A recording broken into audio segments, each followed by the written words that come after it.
Hey, in a moment, you're going to be listening in on a conversation between myself and the other elders of the City Church. We recently announced that this August, the City Church at Highlands is going to be launching out from our church system as a fully autonomous church. And we wanted to hear from all of us about the conversations we've been having and the heart behind this decision, what led up to this moment, and why we're all so optimistic about not only the future of the City Church, but also the new ministry known as Revive Church. And hopefully we can model something too, that in moments like this, you can be both sad and happy and maintain brothers in difficult transition seasons.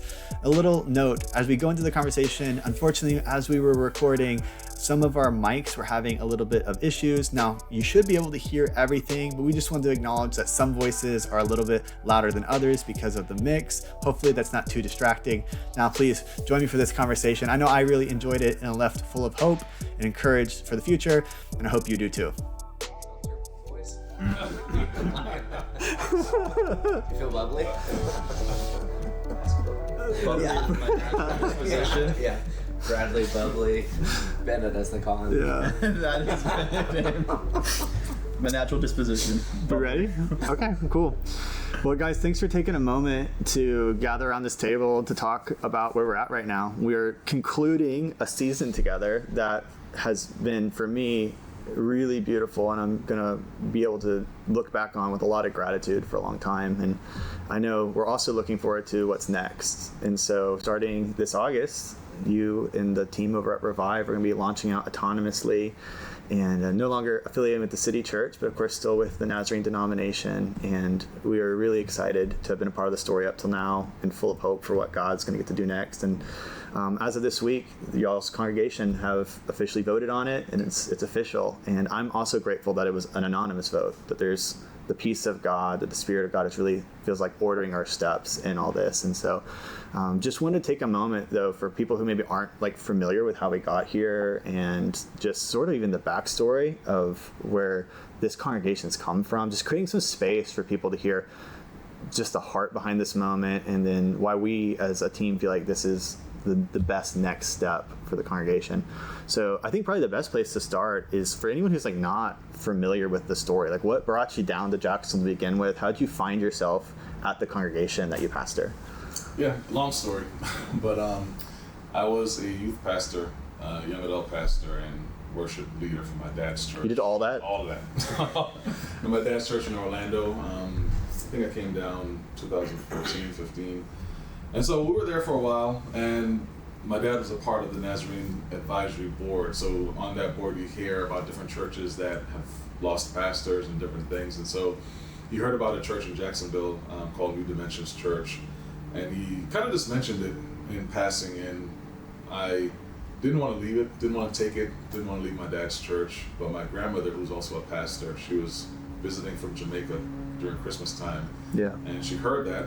And then fast forward a year, that church was without a pastor for a year. The next Christmas, she was back up again. The church was without a pastor. My dad mentioned it again, and my grandmother said, "This is the second time I've heard about this church. I think this is God telling me to take the church." So I said, "All right, let's do this thing." So I sent my resume in. I called the district superintendent at the time, Dr. Larry Dennis, and he responded, he's like, "Hey, thanks for reaching out, but we already have a pastor. Don't worry about it." So I was like, "All right, see, Grandma, you don't know what you're talking about. You have no clue." But then a week later, I got a call. He's like, "Hey, the pastor that was supposed to be here didn't show up. Is this something that you're still interested in?" My grandmother was like, so I made the flight up. We preached, and they voted unanimously to have me be the pastor of the church. And I think that was 2018, probably 2018, around there, 2017. And the congregation has a really historic legacy, right? So how long has the congregation been in existence? When did they move to the current property? Like, what's the backstory? I mean, they've been around probably for 60 years.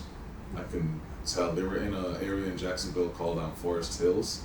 And I think they moved to the north side, where we are now, about 35 or 40 years ago. Wow. So they've been together since then, and there are people in our congregation now that's been there since that beginning, and yeah, they've been holding on. They're a resilient congregation that's just seen a lot of changes, but been trusting God in what He's doing throughout the time that they've been there and the time that they've moved, and just all the seasons that they've been through. There's a lot of faithful people still there. It's amazing. You know, as a person who pastors a church that's not even 10 years old yet, to think about like a congregation, 60 years in, still doing gospel ministry, that's amazing. Yeah. But it wasn't like an easy turnaround, so to speak, when you got there. So where was the congregation at when we first started meeting in, I think, 2022, early in 22 is when I first met you. You were friends with Joel before that. I think we may have once connected at Joel's birthday party before that, yeah. So where was the church at that point? And then sort of walk us through the story to replanting with partnership with the City.church. And then what's this first year of replanting been like? Yeah, the church, when I first got there, probably had about 20 people, 20 to 25 people. It was a church that was struggling because they've been through so many transitions with pastors, and just pastors have either passed away or have been removed, and just different transitions kind of dwindled the church down to the faithful few that were there. And so I came into that not knowing any of that, not understanding the concept or the context of where they were. And so just learning that, probably the first 2 years, just learning what that is, especially as a pastor by myself, who's over the whole church, learning what that means. And so we tried many different revitalization tactics, inviting people in, doing different things, but a lot of the experts say churches in that situation, you can't just revitalize, it has to be a shutdown and restart type of thing. So at that time, there was a transition within the Nazarene denomination from our old district superintendent, which is Dr. Larry Dennis, to now who we have, which is Pastor Dale Schaefer. Yeah, Dale. Yeah, man, Dale is He's awesome. a good dude. And so one of the things that we spoke about was that restart, because I think he came in 2021, I think. And so it was right when I came in, the old one was going out, he was coming in. And so he had some really great ideas about how to revitalize the Florida Nazarene district, and one of them was restarting churches. And so he said, look, if you really want to do this, we have the financial backing to restart the church in a very powerful, effective way, which you shut down New Dimensions, which is what the church was called, New Dimensions Cathedral of Faith. We shut that down, register a new name, new 501c3, like completely brand new church, and they would hold the money for us to actually renovate the building and restart with a brand new name, brand new vision, and things like that. And so that was the thought process in the beginning. And so we shut down, we got a new name, the board members, we all decided that this was the proper move for us. And in the meantime, I was praying and asking God, like, how do I do this? Like, what does a restart look like? I was going to every single restart conference I could find, reading every book that I could find, just trying to speak to people who've done it before, and that's where I met Joel. Yeah, I was gonna say, I felt like every time I talked to Luke, like about every month or so, when we'd get together and have lunch, he would say like, oh yeah, I just came back from this conference, and it was like this denomination, and he was literally just trying to gain as much knowledge and like find out what is the best pathway forward, and how can I be most prepared for something that like I don't know that anyone has ever prepared for. Yeah. You know, really. We It's just so in the much. Nazarene church within the Florida district, they have one church that did a restart, but the way they did it was they shut it down and they brought in a new pastor to restart. I would be the only one that was the pastor before the restart and after the restart. So trying to figure out how that works, what that looks like. Yeah. There's a bunch of different things. Coming from a different context of church, I'm Jamaican, my dad's Jamaican, so we came from the Caribbean context of church. So just things that we didn't know, like what is assimilation? I have no idea what that is. You know, like what are the tools and the different strategies that's needed to put together in order for a church to grow and to launch successfully. Yeah. And so we got the backing financially to do the restart, but there was still that missing piece of the actual training and the hands-on that I didn't know where to go or what to do. And so that's kind of where we got together. Where, just thinking through what God wanted me to do, and Joel brought the idea to you, like, hey, there's this guy in Jacksonville that's restarting the church and doesn't know where to go, what to do. And so we linked up on that. We had I remember calling you back from an elder retreat. That was the one I think we did up at that cabin in Georgia, which was really fun. And we had decided, because of the way that COVID had impacted us with our momentum, our finances, and everything, that all three of our congregations were in a pretty fragile spot. We had two new ones trying to get going. San Marco had really gotten hit. And so we had clarity that the way that we normally plant churches is leaders from within, develop, send out, that's not something that was on the table. And so this was really, I feel like, the Holy Spirit ordering our steps so that we could still participate in the process of church planting in that season where we couldn't do it within our own strength. So this partnership idea, I think, was really cool how the Lord brought that all together. And then we obviously worked out an agreement with the Nazarene denomination that we felt all good about. And I think it was about a year and a half, right, of you and your congregation here at San Marco doing the apprenticeship, getting ready.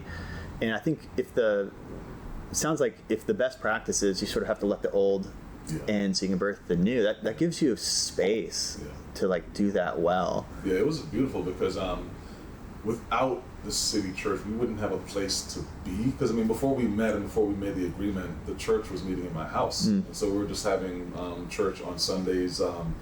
Almost like a community meal. Every Sunday we would do that. And so when the opportunity came up for us to partner with the City Church, it gave us a place to worship together, a place to serve, a place to plug in. And we didn't feel as if we were losing the concept of church, kind of, because we were now with another congregation. We're doing what we were used to doing. And if that didn't happen, we'd probably be, because in this time the church was being renovated. So we couldn't meet in the building. Right. And so we had a place to meet while this was happening, so it didn't feel like we were just sitting down waiting for the building to be ready. So it was a cool situation. What has this first year of relaunching in the facilities been? So I think we're coming up August 17th is going to be your 1 year anniversary, which is crazy to me to think it's already been a year. It might have felt like 20 years to you. I don't know. It feels like 2 months. Oh yeah, okay, good. What's this first year been like? Because I know we get to talk about, we celebrate wins and we pray together each week, and so we get to hear just some of the amazing things that God's doing. But from your perspective, how's God been at work this first year? Yeah, it's been great, man. I think, because like I said earlier, there have been people within our congregation that's been a part of it for 50 years, 40 years. And so there are people who, when we spoke about restarting, the idea was so foreign and so out there that it didn't seem like it was possible. But for them to now be in a space that they were a part of, probably helped move pews, and now they're seeing the complete transformation and seeing the new people and seeing just what we've been able to do. A lot of people who were a part of the church before are saying, this is just an example of the power of God and just being faithful. I tell the people all the time, the ones who have been a part of the church for a while, thank you for your faithfulness. Yeah, that's huge. You're able to see this thing just shape and move in such a powerful way, and now you're seeing what we built based on what you guys did before. So it's really, really cool to see. So cool. Also, the newer people that are coming in who have no concept of the restart and the people before, they're able to see what faithfulness looks like.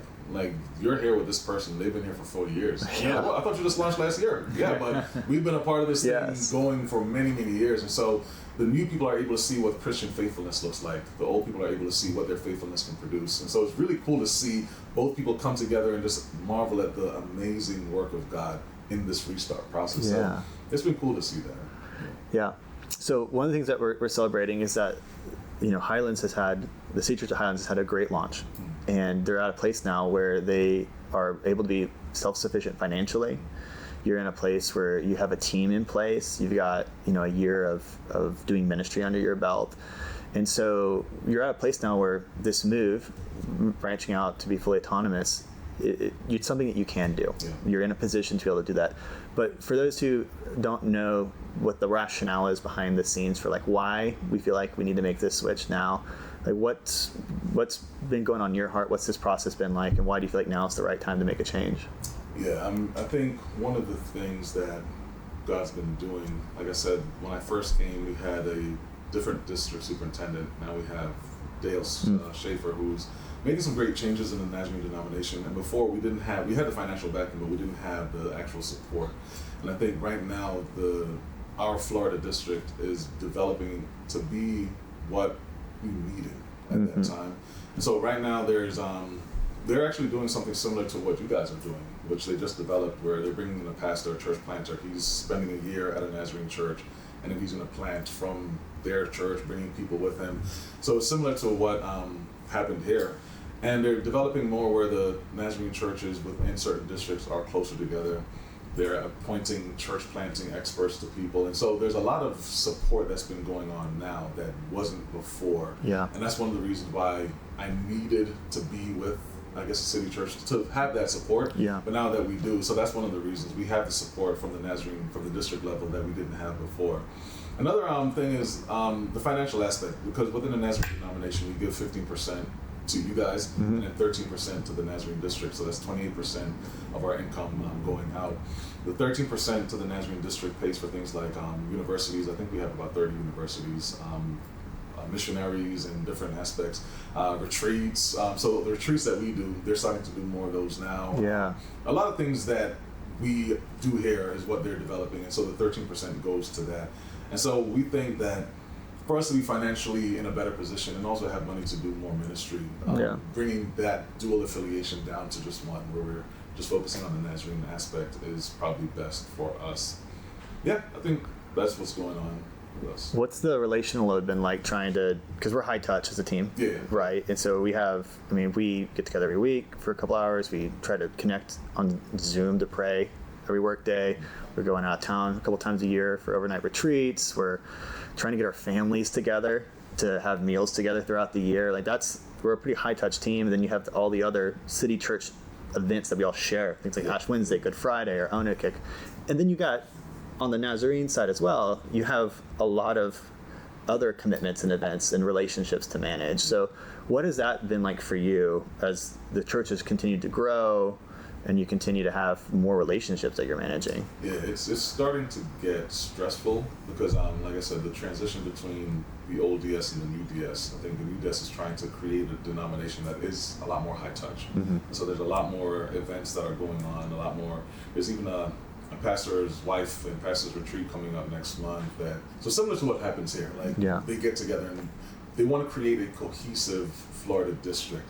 And so there's a lot more things that is pulling on me from both sides. And so it could be stressful at times, which is one of the reasons why dropping down to one affiliation would be, I think, healthier for me, mentally, emotionally, because there's so much to do when you're trying to do both. Because we want to be a good Nazarene church. We also want to be a good City Church. And to do both, something's going to fall. And so we want to just kind of focus on what the Nazarene is calling us to do. But it has been stressful at times because what we're trying to do is create this more cohesive denomination where we are together more, we're seeing each other more. A lot more events are being put in place for the Nazarene district and the pastors and things like that. And so, we want to do that well. Yeah, for sure. I know there's a lot of things that I'm going to look back on this season that the Lord's allowed us to have together, and I'm going to have a big smile on my face and just really thankful. What, from your guys' perspective, are you going to look back on this past season and remember fondly?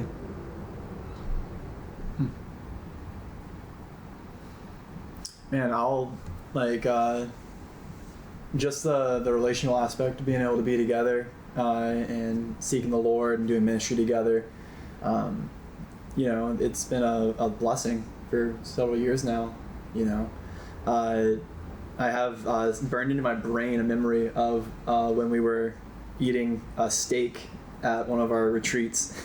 And I think it was one of the first ones you were with us, and we were up in a cabin, and we all just got plastic silverware with these nice steaks. We didn't think we had to actually get good silverware, so we're trying to get the steak with a plastic knife that keep breaking. Yeah, they did keep breaking. Over and over again. Yeah. And so just being able to do ministry alongside of one another, the four of us, has been a huge blessing, and you've been a huge encouragement. To me personally, and seeking after the Lord and pursuing the presence of the Holy Spirit. Yeah. And so, there's been a lot that's come out just in the past few years, and you pouring into all of us, and not just one way, but in a lot of different ways that's built up the network as well. And so I'm look back fondly on that as well. Yeah, we will be, as an organization, as a church, better into our future because of the season we've had with you and with your congregation, which I'm so grateful for. And I had forgotten all about those steaks, Brad. That's so funny. Yeah. Having someone else on the team with dreadlocks. Hey, let's go. I'll pass the mantle. Start growing your hair. I accept this. I'm sure it'll fit right in. I would say a couple things come to mind. Of course, I've known you the longest of anyone at this table, but. I think that so much of the fact that you are doing urban church planting, church replant, revitalization, all this stuff, in so many ways, like a lot of our personal passions for ministry overlap with like helping just give people food that need food.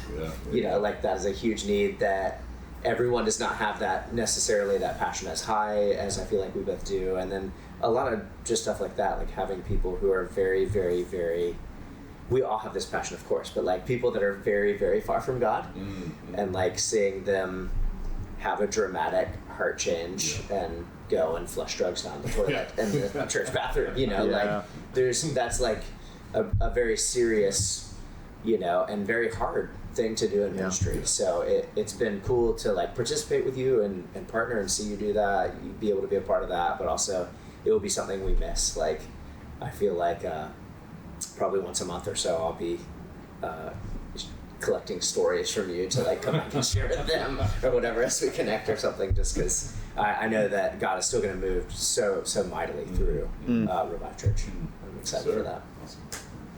I think of the season that we spent together with the apprenticeship here was such your presence here alongside me in that season. I needed someone like you in that season, trying to rebuild what we were doing here, some of the things that we were walking through. I think the very first time we got our congregations together was a Christmas Eve service where we literally got protested, right? And like, there's these things that you go through as a pastor where you're like looking at the windows and you're like, I cannot believe that person's sign says that, you know what I mean? And they're yelling at our kids and our elderly members as they're trying to walk in the door. And it's just like, it was chaos. And there's these moments you get into as a pastor and sometimes you're like the only one in the room that's the pastor. And to have a season where you could go through stuff like that and there was another person where it's like, hey, can you help me carry this? Can we navigate this space together? Was such an incredible blessing. When I very much was on an inner journey personally, trying to pull my leadership back into a really healthy place and figure out who I was going to be leading moving forward, trying to adopt a new emotionally healthy approach myself. And so I'm just really grateful for that season in particular. And I'll definitely remember that fondly. That's awesome, man. Yeah. Sure. I think for me, it's the retreats that we would go on. Being able to like kind of step away and really seek God and just hear His voice for what we're going to preach for the next few months, and just kind of just be with each other in that space. You know, I think that's one of the things I look back on fondly, and I'll probably miss the most because we're not going to have that. But yeah, it's one of those things I'll probably miss the most. Yeah. The apples. The apples. The apples.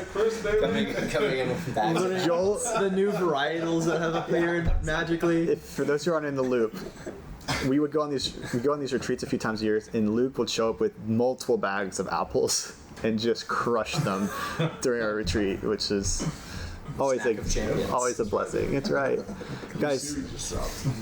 Well, New series. this has been for me. I've really just enjoyed this conversation, and I feel two things at once, which you're allowed to do.